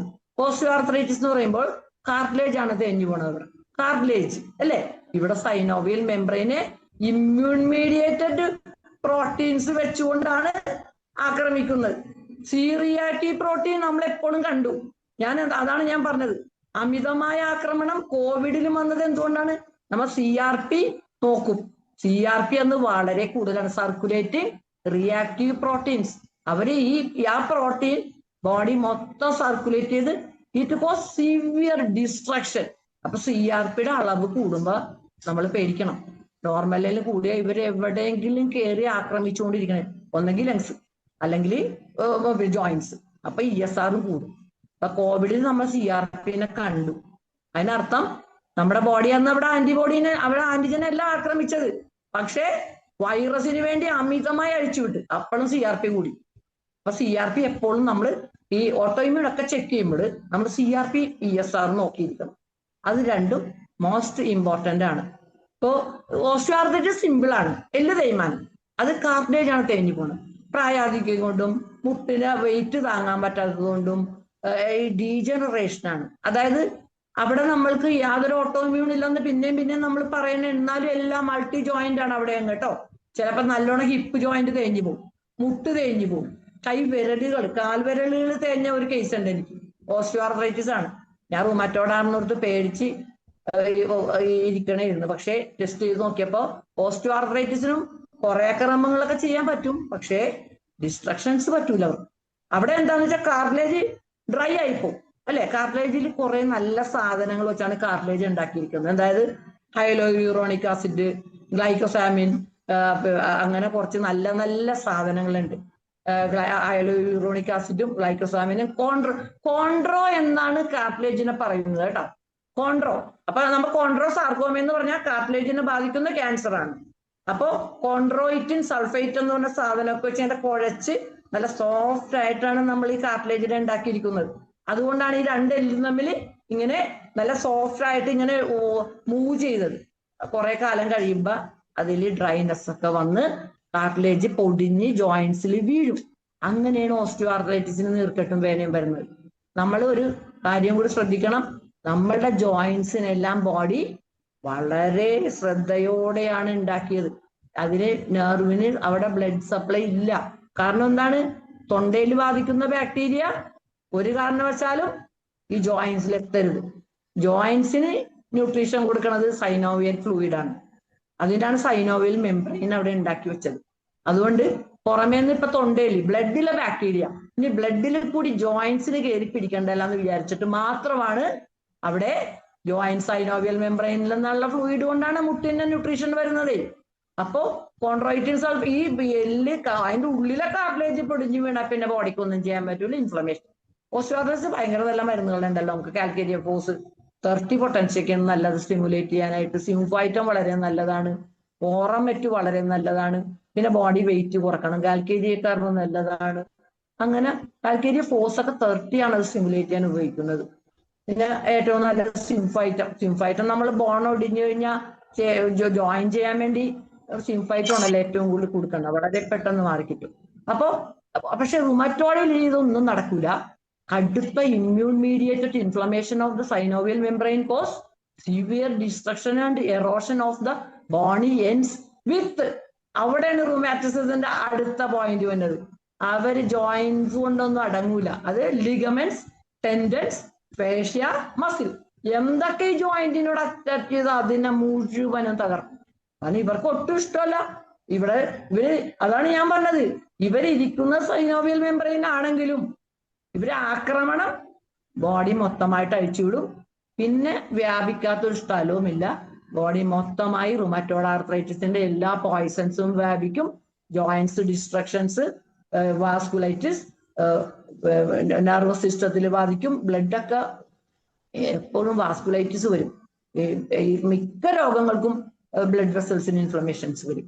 അപ്പൊ നമ്മൾ ഈ റുമറ്റോയ്ഡ് ആർത്രൈറ്റിസിനൊക്കെ ഞാൻ സ്ലൈഡ്സ് ഇട്ടിട്ടുണ്ട് കേട്ടോ. കാരണം അതിൽ 5 ക്രൈറ്റീരിയയാണ്. അതായത് RA ഫാക്ടർ പോസിറ്റീവ് ആയിരിക്കണം. റുമറ്റോയ്ഡ് ആർത്രൈറ്റിസ് നമ്മൾ എന്ത് ചെയ്യണമെന്ന് വെച്ചാൽ നമുക്ക് സംശയം. അതായത് മോർണിംഗ് സ്റ്റിഫ്നെസ്. 5 മിനിറ്റ് കഴിയുമ്പോൾ ഈ രോഗി പറഞ്ഞ കുഴപ്പമില്ല ഞാൻ എഴുന്നേക്കാം എന്ന് പറയുമ്പോൾ അത് ഓസ്റ്റിയോആർത്രൈറ്റിസ് ആണ്. അത്ര സ്റ്റിഫ്നെസ് ഉള്ളൂ. പക്ഷെ മോർ ദാൻ 1 hour അപ്പൊ രോഗിക്ക് അനങ്ങാൻ പറ്റൂല. അവിടെയാണ് RA. അങ്ങനെ RAക്ക് ഒരു 5 ക്രൈറ്റീരിയ ഉണ്ട്. റുമറ്റോയ്ഡ് ഫാക്ടർ പോസിറ്റീവ് ആയിരിക്കണം. പിന്നെ റുമറ്റോയ്ഡ് നോഡ്യൂള് കാണണം. കുറെ കഴിഞ്ഞാൽ നോഡ്യൂൾസ് വരും, തടിപ്പ് വരും. എക്സ്റേ ഫൈൻഡിങ്സിൽ എറോഷൻസ് കാണണം. അങ്ങനെ 5 ക്രൈറ്റീരിയ ഉണ്ടെങ്കിലേ നമ്മുടെ അമേരിക്കൻ റുമറ്റോയ്ഡ് സൊസൈറ്റി ഇതിനെ അംഗീകരിക്കുള്ളൂ. അപ്പൊ റുമറ്റോയ്ഡ് പേഷ്യന്റ് ആയവർ അംഗീകരിച്ച് അവർക്ക് വളരെയധികം അവരുടെ കെയർ ഒക്കെ കൊടുക്കുവരും. അപ്പോൾ അതിൽ ഒരു മേജർ ഡിസീസാണ് റുമറ്റോയ്ഡ് ആർത്രൈറ്റിസ്. രണ്ടാമത്തെ മേജർ ഡിസീസ് നമ്മൾ ഇവിടെ എന്താണ് ഞാൻ പറഞ്ഞു വന്നതെന്ന് വെച്ചാൽ, ഇത് ഇപ്പോ എന്താണ് ഇത്രയും സമയം എടുത്ത് റുമറ്റോളജി എടുക്കുന്നതെന്ന് വെച്ചാൽ ഈ രോഗങ്ങൾ കമ്പൈൻ ചെയ്യണം ഇപ്പോൾ. അതാണ് ഓരോ രോഗവും അതികഠിനമാണ്. ഓട്ടോഇമ്മ്യൂൺ ഡിസോർഡേഴ്സ് ഞാൻ തന്നെ കണ്ടുപിടിച്ച ഒരു കേസ് ഉണ്ട്. അതായത് ഈ റുമറ്റോയ്ഡ് ആർത്രൈറ്റിസ് ഒക്കെ ബേസ് ആണ് ഇപ്പൊ അല്ലേ. അന്ന് അതിന്റെ കൂടെ അത്രയും തന്നെ ഡിസ്ട്രക്റ്റീവായ ഡിസീസസ് ജോയിൻ ചെയ്യണമെങ്കിൽ എന്റെ പേഷ്യന്റിന് റുമറ്റോയ്ഡ് ആർത്രൈറ്റിസ് വന്നിട്ട് RA ഫാക്ടർ പോസിറ്റീവ് ആണ്. റുമറ്റോയ്ഡ് ആർത്രൈറ്റിന് RA ഫാക്ടർ പോസിറ്റീവ്, കുറെ രോഗങ്ങൾക്ക് RA ഫാക്ടർ പോസിറ്റീവ് ആണ്. പക്ഷേ റുമറ്റോയിഡിന്റെ കറക്റ്റായി നമ്മൾ അറിയണമെങ്കിൽ ആന്റിസൈക്ലിക് സീറ്റുലേറ്റഡ് പെപ്റ്റൈഡ് ACCP, ആ ACCP പോസിറ്റീവ് ആവണം. അപ്പോഴാണ് നമ്മൾ റുമറ്റോയ്ഡ് ആർത്രൈറ്റിസ് കറക്റ്റ് പറയാൻ പറ്റുള്ളൂ. പക്ഷെ ഇവിടെ ഇന്ന് എന്തുകൊണ്ടാണ് ഇത്രയും ഡെപ്തിൽ ആന്റിജൻ ആന്റിബോഡി എന്താണെന്ന് പറഞ്ഞത് എന്ന് വെച്ചാൽ, എന്താണ് ഓട്ടോഇമ്യൂൺ പറഞ്ഞു വെച്ചാൽ, ഈ രോഗങ്ങൾ തമ്മിൽ കമ്പൈൻ ചെയ്യണം. ഇത്രയും ഡ്രെഡ്ഫുള്ളായ ഒരു സിറ്റുവേഷൻസിലോട്ടാണ് നമ്മുടെ റുമാറ്റിക് രോഗികൾ പോയിക്കൊണ്ടിരിക്കുന്നത്. മുമ്പ് കണക്റ്റീവ് ടിഷ്യൂ രോഗങ്ങൾ മാത്രമാണ് കമ്പൈൻ ചെയ്യണമെന്നാണ് 1988 പറഞ്ഞത്. അതായത് മിക്സഡ് കണക്റ്റീവ് ടിഷ്യൂ ഡിസോർഡർ, 3 ഒരുമിച്ച് കമ്പൈൻ ചെയ്താണ് ഏറ്റവും ആദ്യത്തെ റെക്കോർഡിങ്. പക്ഷേ എൻ്റെ അടുത്ത് വന്ന പേഷ്യന്റിന് ഞാൻ അതിശയിപ്പിക്കുന്ന ഒരു കാര്യം കണ്ടത് എന്താന്ന് വെച്ചാൽ, അവർക്ക് RA ഫാക്ടർ പോസിറ്റീവ് ആണ്, ജോയിന്റ്സിന് നല്ല വേദന. അതിനുശേഷം ഒരു കൊല്ലം കഴിയുമ്പോൾ അവർക്ക് ഹഷിമോട്ടോസ് തൈറോയിഡൈറ്റിസ്, അതായത് ഓട്ടോഇമ്യൂൺ തൈറോയിഡൈറ്റിസ് കമ്പൈൻ ചെയ്തു. എവിടെ കിടക്കുന്ന സിസ്റ്റങ്ങള്, കണക്റ്റീവ് ടിഷ്യൂ പോലും അല്ല, തൈറോയിഡ് ഇറ്റ്സെൽഫ് ആന്റിബോഡികൾ ഏറ്റവും നമ്മൾ അടുത്ത ക്ലാസ്സിൽ തൈറോയിഡ് തന്നത് കൊടുത്തതൊക്കെയാണ് തന്നെ അതിന്. പക്ഷേ ഇവർക്ക് അടുത്ത ക്ലാസ് വേണ്ട, ഇവർക്ക് വലിയ പാർട്ടി അവർ കമ്പൈൻ ചെയ്യണേ ഏത് പ്ലെയിനിലും. അപ്പോ അവർക്ക് Hashimoto's thyroiditis is the autoimmune disorder in thyroid അല്ലെ. പോസ്റ്റ് തൈറോയിഡൈറ്റിസ് എന്താണ്? ഹൈപ്പോതൈറോയിഡിസത്തിന്റെ ഓട്ടോഇമ്യൂൺ ആണ് ഹഷിമോട്ടോഡ് അല്ലെ. അപ്പൊ നമ്മൾ ആന്റി-TP ആന്റിബോഡി നോക്കും. ആന്റി-TP ആന്റിബോഡി, ആന്റി മൈക്രോസോമൽ ആന്റിബോഡി ഒന്ന് തന്നെയാണ് കേട്ടോ. അത് നമുക്ക് അടുത്ത ക്ലാസ്സിൽ ആ സ്റ്റെപ്പ് പറയുമ്പോൾ എടുക്കാൻ പറ്റും. ആന്റി-TP തൈറോപൈറോക്സിഡേസ് ആന്റിബോഡി, ആന്റി മൈക്രോസോമൽ ഒന്ന് തന്നെയാണ്. അപ്പൊ ലാബ് എഴുതുമ്പോൾ രണ്ടും കൂടി എഴുതരുത് കേട്ടോ, സെപ്പറേറ്റ് ചെയ്ത് എഴുതരുത്, രണ്ടും ഒന്നാണ്. പക്ഷേ next antibody anti thyroglobulin antibody. അപ്പോ ഹഷിമോട്ടോസിൽ ഇത് രണ്ടും കാണും. ഈ രോഗിക്ക് ഈ രണ്ടും പോസിറ്റീവായ ഈ പേഷ്യന്റ് എൻ്റെ അടുത്ത് തിരുവനന്തപുരത്ത് നിന്ന് ഒരു നാച്ചുറോപ്പതി ഹോസ്പിറ്റലിൽ നിന്ന് വരുമ്പോ, എന്താണ് എത്ര മെഡിസിൻ കൊടുത്തിട്ട് ഇവരെ സിംറ്റം കുറയുന്നില്ല. അപ്പൊ നമ്മൾ ഓർക്കും, ഞാൻ ഒരു ഡോസ് ബ്രയോണിയ കൊടുത്താൽ കുറയേണ്ടതാണ്, ബ്രയോണിയ കൊടുത്തിട്ട് കുറയുന്നില്ലല്ലോ. സ്റ്റില്ലിഞ്ചി കൊടുത്തു, കുറയുന്നില്ല. സ്റ്റെല്ലേരിയ മീഡിയ കൊടുത്തു, ജോയിന്റ് പെയിൻ എല്ലാം കൊടുത്തു, എന്നിട്ട് രോഗിക്കുടെ ആങ്സൈറ്റി കൂടുകയാണ്. ഹഷിമോട്ടോസ് തൈറോയിഡൈറ്റിസ് എല്ലാം നമ്മൾ കൊടുത്തു അല്ലെ. സ്പോഞ്ചിയ കൊടുത്തു, അക്കോണൈറ്റൻ ലൈക്കോട്ടോൺ എന്ന് പറഞ്ഞ അതിന്റെ സ്പെസിഫിക് മെഡിസിൻ നമ്മൾ കൊടുത്തു, രോഗം മാറുന്നില്ല. ബിക്കോസ് അടുത്ത ആളോടെ ഒളിഞ്ഞിരിക്കണായിരുന്നു. ഇവര് വരുമ്പോ ഹഷിമോട്ടോസിന്റെ എല്ലാ ഫീച്ചേഴ്സും ഉണ്ട്, പക്ഷേ പിന്നെ എന്തിന്റെ ഫീച്ചേഴ്സ് ഉണ്ടായിരുന്നു? ആങ്സൈറ്റി, നെഞ്ചിടിപ്പ്, അടുത്ത ടെൻഷൻ. അപ്പൊ അവരിൽ ഞാൻ ഒരു ലോങ് ആക്ടിങ് തൈറോയ്ഡ് സ്റ്റിമുലന്റ്, അതാണ് Graves disease hyper thyroidism of thyroid അല്ലെ. അപ്പൊ ഞാൻ ഒന്നും മിണ്ടാണ്ട് ലോങ് ആക്ടിങ് തൈറോയ്ഡ് സ്റ്റിമുലന്റ് എഴുതി കൊടുത്തു. കാരണം തൈറോയിഡിന്റെ ഔട്ടർ ലെയറിൽ പിറ്റ്യൂട്ടറിയും ഹൈപ്പോതാലാമസും അറിയാതെ ഈ ആന്റിബോഡി മിമിക് ചെയ്യുന്നതാണ്. തൈറോയ്ഡ് TSHന്റെ അതേ പ്രോട്ടീൻ എടുത്തിട്ട് ഹോർമോൺ ഉണ്ടാക്കിക്കോളൂ എന്ന് പറഞ്ഞു. ഗ്രേവ്സ് ഡിസീസ് ആണ്. അപ്പൊ അത് അവർ ചെക്ക് ചെയ്യുമ്പോഴും അവർക്ക് എന്നെ long acting thyroid stimulant or thyroid stimulating antigen അല്ലെ, TSH ആന്റിബോഡി ആന്റിജൻ. അപ്പോ സോറി TSH ആന്റിബോഡി LATS എന്ന് പറയും, ലോങ് ആക്ടിങ് തൈറോയ്ഡ് സ്റ്റിമുലന്റ്, അത് പോസിറ്റീവ് ആണ്. അപ്പോ എവിടെ എത്തി കോമ്പിനേഷൻ, അവിടെയാണ് നമ്മൾ ഭയപ്പെടേണ്ടത്. കാരണം ഓരോ രോഗവും ഒരു രോഗിക്ക് താങ്ങാൻ പറ്റാത്ത പ്രോബ്ലം. നമ്മൾ അതിന്റെ ചാർട്ടുകൾ ഇടുമ്പോൾ നമുക്ക് മനസ്സിലാവും എത്ര ആസ് എ ഹോളാണല്ലോ എഫക്ട് ചെയ്യുന്നത്, ബ്രെയിൻ വരെയാണ് വ്യാപിക്കുന്നത്. അതിനിടക്കാണ് അത്രയും തന്നെ ഇമ്പോർട്ടന്റ് ആയിട്ടും അത്രയും തന്നെ ഡിസ്ട്രക്റ്റീവ് നേച്ചറുള്ള 1 or 2 രോഗങ്ങൾ കമ്പൈൻ ചെയ്യുന്നത്. അപ്പൊ അതിന്റെ മാനേജ്മെന്റ് ആണ് ശരിക്കും നമ്മൾ ഇനി ചർച്ച ചെയ്യേണ്ടത്. കാരണം ഞാൻ എന്നിട്ട് ആ കേസിൽ RA ഫാക്ടറാണ് അവിടെ നിൽക്കണം, റുമറ്റോയ്ഡ് ആർത്രൈറ്റിസ് നിൽക്കുന്നു, ഹഷിമോട്ടോസ് തൈറോയ്ഡ് നിൽക്കുന്നു, ഗ്രേവ്സ് ഡിസീസ് നിൽക്കുന്നു. 3 ഓട്ടോ ഇമ്മ്യൂൺ. ഇത് ഞാൻ പറയൂലേ 3 ആനകളെ ഏതിനെ നടുക്ക് നിർത്തും. അത്രയും നമ്മള് തൃശ്ശൂർക്കാർക്ക് പിന്നെ ആനയെ എല്ലാം ഒരേപോലെ നിൽക്കണം, എല്ലാം ഒരേപോലെ വലിപ്പം. അതുപോലെ ഒരാനയെ മാറ്റി നിർത്താൻ പറ്റൂല, 3. അതുപോലെയാണ് ഈ കോമ്പിനേഷൻ. 1988 കണ്ടുപിടിച്ചതിൽ എന്തൊക്കെയായിരുന്നു എന്നറിയാമോ?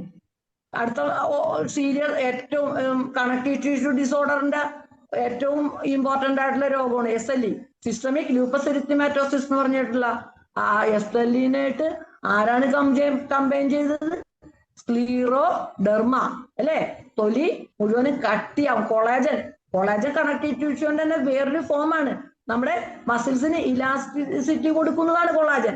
ആ കൊളാജൻ കേക്ക് പോലെ കട്ടിയായിട്ട് തൊലിയൊക്കെ ഇങ്ങനെ, നമ്മുടെ കൊളാജൻ കട്ടി എന്തായിരിക്കും? ഇലാസ്റ്റിസിറ്റി പോയി കഴിഞ്ഞാൽ കട്ടി പിടിച്ചിട്ട് കൈ ഇങ്ങനെ അനക്കാൻ പറ്റൂല. ആ ഡിഫോമിറ്റി വേറെയാണ് കേട്ടോ. കൊളാജന്റെ കട്ടിയുള്ള ഡിഫോമിറ്റിയാണ്. ആർത്രൈറ്റിസിന്റെ വേറെയാണ്. സബ്ലക്സേഷൻ ഓഫ് ജോയിന്റ് ആണ് അവിടെ. ഇവിടെ കട്ടിയാവും. ആൻഡ് സ്ക്ലീറോഡെർമ എന്ന് പറയും. അതും കമ്പൈൻ ചെയ്ത്, അതും പോരാഞ്ഞിട്ട് പോളിമയോസൈറ്റിസ്, അതായത് ബോഡിയിൽ എത്ര മസിലുണ്ടോ അതിന് മുഴുവൻ ഇൻഫ്ലമേഷൻ. അങ്ങനെ 3 സീരിയസ് ആയിട്ടുള്ള കോമ്പിനേഷനാണ് 1998 ആദ്യമായിട്ട് ഈ കോമ്പിനേഷനിൽ റെക്കോർഡ് ചെയ്തത്. അതിനെ മിക്സഡ് കണക്റ്റീവ് ടിഷ്യൂ ഡിസീസ് എന്ന് പറഞ്ഞു, MCTD അല്ലെ? പക്ഷെ നമ്മൾക്ക് ഇപ്പൊ കിട്ടിക്കൊണ്ടിരിക്കുന്നു, നമ്മൾ അതിശയിക്കുന്നു. തൈറോയിഡിന് ഇത്രയും ഡെപ്ത് ആയിട്ട് പോയത് കൊണ്ട് മാത്രമാണ് നമ്മൾക്ക് അത് മനസ്സിലാകും. അതുപോലെ നമ്മൾ ഡെപ്ത് ആയിട്ട് പോകണം. ഒരു രോഗം മാത്രമല്ല ഇപ്പോൾ ശരീരത്തിലുള്ളത്. അതുകൊണ്ട് ഓരോ ടെസ്റ്റും അപ്പൊ ഓക്കെ ഹഷിമോട്ടോസ് ആണ് മതി അങ്ങനെ വിചാരിച്ചിട്ട് ഒരു കാര്യവും നടക്കൂല. ഈ ട്രീറ്റ്മെന്റിൽ പോകുമ്പോൾ നമുക്ക് ബേസിക് കിട്ടിക്കഴിഞ്ഞല്ലോ. ഈ എത്ര വേണമെങ്കിൽ ഞാനൊരു ചാർട്ട് ഇവിടെ ഇടുന്നുണ്ട് കേട്ടോ. Antibody target organ associated disease. അതുകൊണ്ട് ഇത് പെട്ടെന്ന് മനസ്സിലാവും. എപ്പോഴും ടേബിളിൽ തന്നെ നമ്മൾക്ക് വെക്കണം. കാരണം ഈ ആന്റിബോഡി എവിടെയാണ് ഈ ആക്ട് ചെയ്യണത്? ഈ ഒരു സെല്ലിന്റെ ന്യൂക്ലിയസിൽ ആക്ട് ചെയ്യുമ്പോൾ ആന്റി ന്യൂക്ലിയർ ആന്റിബോഡി, അതാണ് SLE, systemic lupus എറിത്തമാറ്റോസിസ്, connective disorder, auto immune disorder അല്ലേ? അപ്പൊ മൈറ്റോകോൺട്രിയാണ്. ഒരു സെല്ലിൽ എന്തൊക്കെ സാധനമുണ്ട്?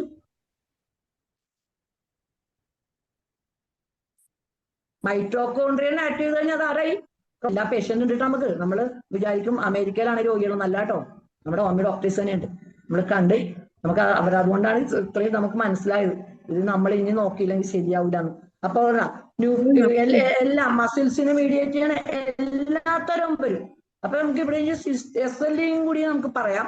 സിസ്റ്റമിക് ലൂപ്പസ് എറിത്തമാറ്റോസിസ് എന്ന് പറഞ്ഞാൽ ഇന്ന് നമുക്ക് ഇപ്പം നമ്മളുടെ ഇന്നത്തെ സമയം കഴിയുന്നു.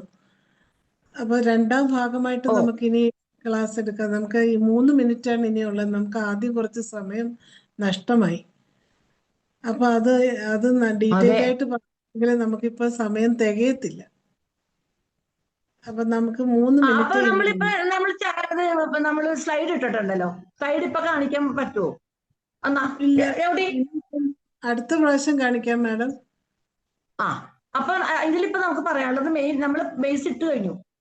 SLE ആണ്, സിസ്റ്റമിക് ലൂപ്പസ് എറിത്തമാറ്റോസിസ് എന്ന് പറഞ്ഞാൽ കണക്റ്റീവ് ടിഷ്യൂ ഡിസോർഡർ ആണ്. പിന്നെ മെഡിസിൻസ് ആണുള്ളത് എല്ലാം. അപ്പൊ നമ്മൾ അടുത്ത പ്രാവശ്യം നമുക്ക് സ്ലൈഡ് കാണിക്കാം അല്ലേ? സ്ലൈഡ്സ് എല്ലാം റെഡിയാണ്. മെഡിസിനും, കാരണം ഗൗട്ടൊന്നും നമ്മൾ പറഞ്ഞിട്ടില്ല. ഭാഗമേ ആയിട്ടുള്ളൂ മാഡം. നമ്മള് 1ാം ഭാഗമേ ആയിട്ടുള്ളൂ. അതെ, ഇതിൽ ഇന്നത്തെ ലക്ഷ്യം തന്നെ നമ്മൾക്ക് ബേസ് ഇട്ട് കൊടുക്കുക എന്നുള്ളതായിരുന്നു. നമ്മൾ ശരിക്കും ഓട്ടോ ഇമ്മ്യൂൺ ആണ് ബേസ് ഇട്ടത്. ഇനി അടുത്ത ക്ലാസ്സിൽ വളരെ ഈസിയാണ്, കാരണം എല്ലാവർക്കും അറിയാം എന്താണ് ആന്റിജൻ ആന്റിബോഡി. 2ാമത് റിപ്പീറ്റ് ചെയ്യണ്ടല്ലോ. ഓട്ടോ ഇമ്മ്യൂൺ ബേസ് ഇട്ടു. ബാക്കിയായിട്ട് അടുത്ത ക്ലാസ്സിൽ മാഡം എടുത്താൽ മതി. ഇപ്പൊ ഇത് നമുക്ക് വളരെ ഡീറ്റെയിൽഡ് ആയിട്ടാണ് കിട്ടിയിരിക്കുന്നത്. ഇത് സത്യത്തിൽ നമ്മളാരും പ്രതീക്ഷിക്കാത്ത രീതിയിലുള്ള ഒരു വലിയൊരു അനുഭവമാണ് മാഡത്തിന്റെ ഈ ക്ലാസ്സിലൂടെ കിട്ടിയിരിക്കുന്നത്. ശരിക്കും ഇനി ഇത് അടുത്ത ക്ലാസ്സിൽ ഈ ബേസ് ഇട്ട് കഴിഞ്ഞാൽ പിന്നെ ബാക്കിയൊക്കെ ഈസിയാണ്. വളരെ ഈസിയാണ്. തൈറോയ്ഡ് വസ്തുതയിലേക്ക് എടുക്കാൻ ഞാൻ 2 വാക്കിൽ പറഞ്ഞു കഴിഞ്ഞു. പിന്നെ ബേസ് അത് എപ്പോഴാണ് ആന്റിബോഡി വന്നതെന്ന് മാത്രം പറഞ്ഞാൽ മതി. അതുകൊണ്ടാണ് ഇത്രയും എലാബറേറ്റ് ചെയ്തത്. എലാബറേറ്റ് ചെയ്യാണ്ട് വെറുതെ ഹഷിമോട്ടോസ്, ഓട്ടോ ഇമ്മ്യൂൺ റുമറ്റോയ്ഡ് എന്ന് പറഞ്ഞിട്ട് എന്ത് കാര്യം ഉണ്ടാവും?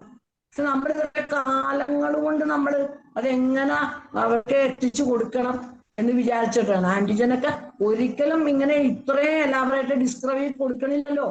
ആന്റിജൻ ഉണ്ട് എന്നുള്ള ഒറ്റ കാര്യമുള്ള ആകെ ആ ബേസ് ആണ് കൊടുക്കാഞ്ഞത്. അപ്പൊ കുഴപ്പമില്ല. നമ്മൾക്ക് ഇപ്പൊ നമുക്ക് അടുത്ത പ്രാവശ്യം ഞാനപ്പൊ അടുത്ത പ്രാവശ്യം സ്ലൈഡ്സ് ആദ്യം ഇടാം. ഇപ്പൊ നമുക്ക് ശ്രീധരക്കുറുപ്പ് സാർ ഒന്ന് ഹാൻഡ് റൈസ് ചെയ്തിട്ടുണ്ട്. സാറ് അൺമ്യൂട്ട് ചെയ്യാം. എന്നാ ശ്രീധരക്കുറുപ്പ് സാറ് അഡ്മിറ്റ് ചെയ്തോളൂ. കോഹോസ്റ്റ് ആക്കിയിട്ടുണ്ട് ശ്രീധരക്കുറുപ്പ് സാറ്. കേക്കാമോ? കേക്കാം, സാറിനെ കാണാൻ മേല. ഞാൻ കിടന്നയാളാ, പിന്നെ എഴുന്നേറ്റ് വന്നു. ഡോക്ടർ ജോളി ജനാർദ്ദനാണെന്ന ക്ലാസ് നല്ലതാണെന്ന് അറിഞ്ഞുകൊണ്ട് എഴുന്നേറ്റ് വന്ന ആ ഡ്രസ്സ് മാറിയിട്ടില്ല, അതുകൊണ്ടാ ക്ലാസ് വളരെ നന്നായിരുന്നു ഡോക്ടറെ. മനസ്സിലായോ? ജോളി ഡോക്ടർ ഔട്ടായോ? പോയെന്നാ വന്ന് നിർത്തിയിട്ട് ഉണ്ടല്ലോ. ഇതിന്റെ അകത്ത് മ്യൂട്ട് ചെയ്തിരിക്കുക. അൺമ്യൂട്ട് ചെയ്യണേ ജോളി ഡോക്ടർ. വീഡിയോയും ഓഡിയോയും അൺമ്യൂട്ട് ചെയ്തിരിക്കുക. വീഡിയോ ഉണ്ട്, ഒന്ന് അൺമ്യൂട്ട് ചെയ്യണേ ഡോക്ടറെ. ജോളി ഡോക്ടറെ ഒന്ന് അൺമ്യൂട്ട് ചെയ്യണേ. ആ മൈക്കിന്റെ അവിടെ ഒന്ന് ടച്ച് ചെയ്താൽ മതി. മൈക്കിന്റെ അവിടെ ഒന്ന് ടച്ച് ചെയ്താൽ മതി. രണ്ടും പോയി, ഓഡിയോയും പോയി വീഡിയോയും പോയി. വീഡിയോ ഉണ്ട്. ഉണ്ടോ? ഇവിടെ കാണുന്നില്ല. ജോളി ഡോക്ടർ ഒന്ന് അൺമ്യൂട്ട് ചെയ്യണേ. ആ മൈക്കിൽ ഒന്ന് ടച്ച് ചെയ്താൽ മതി ജോളി ഡോക്ടറെ. അയ്യോ ഡോക്ടർ. ഡോക്ടറെ, ഞാൻ ഡോക്ടർ ശ്രീധരക്കുറുപ്പാ. ഇപ്പം ബോംബെയിലാണ്. വളരെ നന്നായിരുന്നു. ഞാൻ കിടന്ന ആളാ, ഡോക്ടറുടെ ആണെന്ന് അറിഞ്ഞോണ്ട് ഞാൻ എഴുന്നേറ്റ്. വളരെ നന്നായിരുന്നു. അന്ന് സൾഫർ പറഞ്ഞ ഞാൻ കേട്ടിരുന്നട്ടാ. സൾഫർ ഞാൻ കേട്ടിരുന്നട്ടാ. ആട്ടെ. ഏതായാലും ഡോക്ടർ ഞങ്ങളുടെ കൂടെ കൂടിയതിൽ വളരെയധികം സന്തോഷം. ക്ലാസിന്റെ നന്നായിരുന്നു. Very good, excellent. റെഗുലറായിട്ട് വരിക ഞങ്ങളുടെ ക്ലാസ്സിൽ. ഞാൻ 5 വർഷത്തോളമായി ഞങ്ങളെല്ലാം ഇങ്ങനെ. ഇപ്പം 200 തികയാൻ പോവാ. 5 വർഷം കഴിഞ്ഞു. 2000. അന്നേരം തീർച്ചയായിട്ടും വരിക അടുത്തതിന്. വളരെ നന്നായിരുന്നു, excellent. Thank you very much. വളരെ നന്നായിരുന്നു. Okay, very good. പിന്നെ അടുത്തത് ചോദിക്കാമെന്ന് വിചാരിച്ചു. ഇനിയിപ്പൊ അധികം സമയം ചോദ്യം ചോദിക്കുന്ന 32 ഓക്കെ.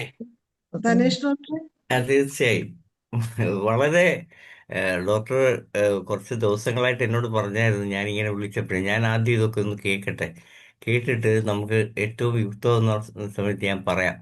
അങ്ങനെ കുറച്ച് ഇതെല്ലാം കേട്ടിട്ട് ഭയങ്കര അപ്രീസിയേഷൻ ആയിരുന്നു. IFBH ഇപ്പോഴാണ് ഞാൻ അറിയുന്നത് ഈ കാര്യങ്ങളൊക്കെ ഇത്രയും ഭംഗിയായിട്ടാണ് നടത്തുന്നത്. ഈ വീഡിയോസൊക്കെ കണ്ടപ്പോൾ തന്നെ എനിക്ക് ഭയങ്കര സന്തോഷമായി. നിങ്ങൾ ചെയ്യുന്ന ഈ പ്രവൃത്തി ഹോമിയോപ്പതിക്ക് വലിയൊരു മുതൽക്കൂട്ടാണ്. ഇങ്ങനെ എന്നോട് കുറേ കാര്യങ്ങളൊക്കെ പറഞ്ഞു. അപ്പം ഞാൻ പറഞ്ഞു, ഡോക്ടറിനെ എന്നാണ് വരുന്നതെന്ന് ചോദിച്ചപ്പോഴാണ് പറഞ്ഞു, ഞാൻ കുറച്ച് ദിവസം കഴിഞ്ഞ് അറിയിക്കാമെന്ന് പറഞ്ഞു. അങ്ങനെയാണ് ഈ ഡേറ്റ് തന്നതും. ആ ഡേറ്റിൽ തന്നെ അപ്പോൾ എനിക്ക് സംശയം ഉണ്ടായിരുന്നു ഡോക്ടർ ആദ്യം കയറിയപ്പോഴേ, പേര് കണ്ടപ്പോഴേ. അപ്പം അത് തന്നെ വെച്ചുകൊണ്ട് ഞാൻ കോഹോസ്റ്റ് ആക്കിയെങ്കിലും പെട്ടെന്ന് ഞാൻ ഫോൺ വിളിച്ചപ്പോഴത്തേക്ക് അത് കട്ടായിപ്പോയതാണ്. എന്തായാലും ഡോക്ടർ വന്ന് വളരെ നല്ല ഒരു പ്രസൻറ്റേഷൻ നടത്തി. ആദ്യത്തെ നമ്മൾ ഒറ്റ നോട്ടത്തിൽ തന്നെ കീഴടക്കി എന്ന് പറയുന്ന ആ രീതി തന്നെയാണ് എല്ലാം. പക്ഷെ നമുക്കൊക്കെ അറിയാം, ഡോക്ടറെ പണ്ടേ അറിയാം. വന്ന് സ്റ്റേജിൽ കയറി കഴിഞ്ഞാൽ പിന്നെ തീരുന്നത് വരെ ഇങ്ങനെ സംസാരിച്ച് നമ്മളെ വേറെ ലോകത്ത് കൊണ്ടുപോകാൻ കഴിവുള്ള ഒരാളാണെന്നുള്ളത്. അപ്പോൾ അത് തന്നെയാണ് ഇവിടെയും വന്നുകൊണ്ടിരിക്കുന്നത്. അപ്പോൾ ഇതിൻ്റെ തുടർ ഭാഗങ്ങളിൽ ഇതുപോലെ തന്നെ ഇനി ഒരു പ്രശ്നമില്ലാതെ ഡോക്ടർക്ക് കയറാൻ പറ്റും. പിന്നെ ഈ ലാപ്ടോപ്പിൽ അല്ലാത്തതുകൊണ്ടുള്ള ചെറിയ പ്രശ്നങ്ങളൊക്കെ ഉള്ളു. അതൊന്നും കാര്യമാക്കണ്ട. ഫോണിലായിട്ട് നന്നായിട്ട് തന്നെ ചെയ്തു. ഇനിയും നമുക്ക് ഇങ്ങനെയുള്ള പ്രസൻറ്റേഷൻ വേണം. ഡോക്ടറുടെ ഈ ലിങ്ക് നമ്മൾ ഇന്നത്തെ പ്രോഗ്രാം നാളെ വീഡിയോ ആയിട്ട് ഇറങ്ങുമ്പോൾ പരമാവധി ഫ്രണ്ട്സിനൊക്കെ അയച്ചു കൊടുക്കുകയും അവരൊക്കെ ഇത് സബ്സ്ക്രൈബ് ചെയ്യാൻ ആവശ്യപ്പെടുകയും ചെയ്യണം. എല്ലാവരും ഇത് കാണുന്നുണ്ട്, പക്ഷേ ഈ കാണുന്ന ആൾക്കാർ ഇതിൽ ഒരു ലൈക്ക് അടിക്കുന്നില്ല. അത് നമുക്ക് വലിയൊരു നഷ്ടമാണ്. കാരണം നിങ്ങളെല്ലാവരും ഓരോ വീഡിയോ ലൈക്ക് അടിക്കും തോറും അത് നിങ്ങളുടെ സുഹൃത്തുക്കളുടെ മുന്നിലോട്ട് ഓട്ടോമാറ്റിക്കായിട്ട് എത്തും. അപ്പം അതുകൊണ്ട് അത് ഷെയർ ചെയ്യാൻ ശ്രമിക്കണം. നമുക്ക് ഇപ്പോഴും 8000-ലാണ് നമ്മൾ നിൽക്കുന്നത്. പക്ഷേ നമ്മുടെ ഈ 2000 ദിനം കൊണ്ടൊന്നും 8000-ലൊന്നും എത്തേണ്ടവരല്ല, 80,000-എങ്കിലും കഴിയേണ്ടതാണ്. ദൗർഭാഗ്യകരം എന്ന് പറഞ്ഞിട്ട് നമ്മൾ ഉദ്ദേശിച്ച രീതിയിലോട്ട് ഇത് കാര്യങ്ങൾ എത്തുന്നില്ല. ഇപ്പോഴും ആൾക്കാർ അകന്ന് തന്നെ നിൽക്കുകയാണ്, എന്തോ ഒരു പേടി പോലെ. പക്ഷേ IFBH ഒരിക്കലും ഒരു ഹോമിയോ ഡോക്ടർമാർക്കും ദോഷം ചെയ്യുന്ന രീതിയിൽ പ്രവർത്തിക്കില്ല. എല്ലാവരെയും ഭാവി ഹോമിയോപ്പതി സമ്പന്നമാക്കുക എന്ന് മാത്രമാണ്. അത് ഹോമിയോപ്പതി ഡോക്ടർമാരുടെ ആണെങ്കിലും രോഗികളുടെ ആണെങ്കിലും ഹോമിയോപ്പതി ഈ സമൂഹത്തിൻ്റെ നന്മയ്ക്കും വളർച്ചയ്ക്കും വേണ്ടി ഉപയോഗിക്കുക എന്നുള്ള ഒറ്റ ആ, സ്വപ്നത്തിലൂടെയാണ് നമ്മളെല്ലാവരും ഒന്നിച്ച് പോകുന്നത്. ആ യാത്ര തുടരും. എന്തായാലും ഈ വേദിയിൽ വന്ന് ഇത്രയും നല്ലൊരു ക്ലാസ് എടുത്ത ജോളി ഡോക്ടർക്ക് എൻ്റെ പേരിലും IFBCൻ്റെ പേരിലും നന്ദി രേഖപ്പെടുത്തുകയാണ്. ഇന്ന് 70-75 പേരുണ്ടായിരുന്നു ഡോക്ടർ ധനേഷ്. അതെ അതെ അത് അടുത്തിടയിൽ ഏറ്റവും കൂടുതൽ ആള് കയറിയ ദിവസം. അതെ ഞാൻ കണ്ടു സാർ, ഞാനിതൊക്കെ ശ്രദ്ധിക്കുന്നുണ്ട്. അതുപോലെ എല്ലാവരോടും ഒരു അഭ്യർത്ഥനയുണ്ട്. വീഡിയോ ഒക്കെ ഓൺ ചെയ്യുമ്പോൾ നിങ്ങൾ കഴിയുന്നതും നിങ്ങളുടെ ശ്രദ്ധയോടുകൂടി തന്നെ ഇരിക്കണം. നല്ല രീതിയിൽ ഡ്രസ്സ് ചെയ്തിരിക്കുകയാണെങ്കിൽ മാത്രമേ വീഡിയോ ഓൺ ചെയ്യാവുള്ളൂ. അതല്ലെങ്കിൽ അത് നമ്മുടെ ഇന്റർനാഷണൽ തലത്തിലൊക്കെ പല ആൾക്കാർ ഈ വീഡിയോ കാണുമ്പോൾ നമുക്കത് മോശമായിട്ട് വരും. പല ആൾക്കാരുടെയും വീഡിയോ ഓപ്പൺ ചെയ്യുമ്പോഴത്തേക്ക് പല പ്രൈവറ്റ് ഭാഗങ്ങൾ വരെ കാണുന്ന രീതിയിലൊക്കെയാണ് നിങ്ങൾ ഡ്രസ്സ് മാറുന്ന ഭാഗങ്ങൾ അങ്ങനെയൊക്കെ വരുന്നുണ്ട്. അത് പലരും ഒന്ന് ശ്രദ്ധിക്കണമെന്ന് ഒരു അഭ്യർത്ഥന കൂടിയുണ്ട്. നന്ദി ധനേഷ് ഡോക്ടറെ. എന്തായാലും താങ്ക്സ്.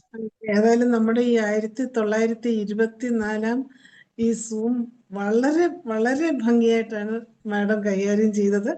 ഇത്രയും നല്ലൊരു ക്ലാസ്, ശരിക്കും പറഞ്ഞാൽ ഓട്ടോ ഇമ്മ്യൂൺ ഡിസീസ് എന്താണെന്ന് ഇത്ര പച്ച മലയാളത്തിൽ പറഞ്ഞ് ഞങ്ങളെ പഠിപ്പിച്ച് ഡോക്ടർക്ക് ഒരിക്കൽ കൂടി നന്ദി അറിയിക്കുകയാണ്. വളരെയധികം നന്ദിയുണ്ട് മാഡം. എത്രയും വേഗം രണ്ടാം ഭാഗവുമായിട്ട് വരണം. ഇനി ഞങ്ങൾ ഇത്രയും നാളും മാഡത്തിന് വേണ്ടി കാത്തിരിക്കേണ്ടി വന്നു ഈ IFBHൽ. എന്തായാലും ഇനി തുടർച്ചയായി കടന്നു വരണമെന്ന് പ്രത്യേകം അപേക്ഷിക്കുകയാണ്.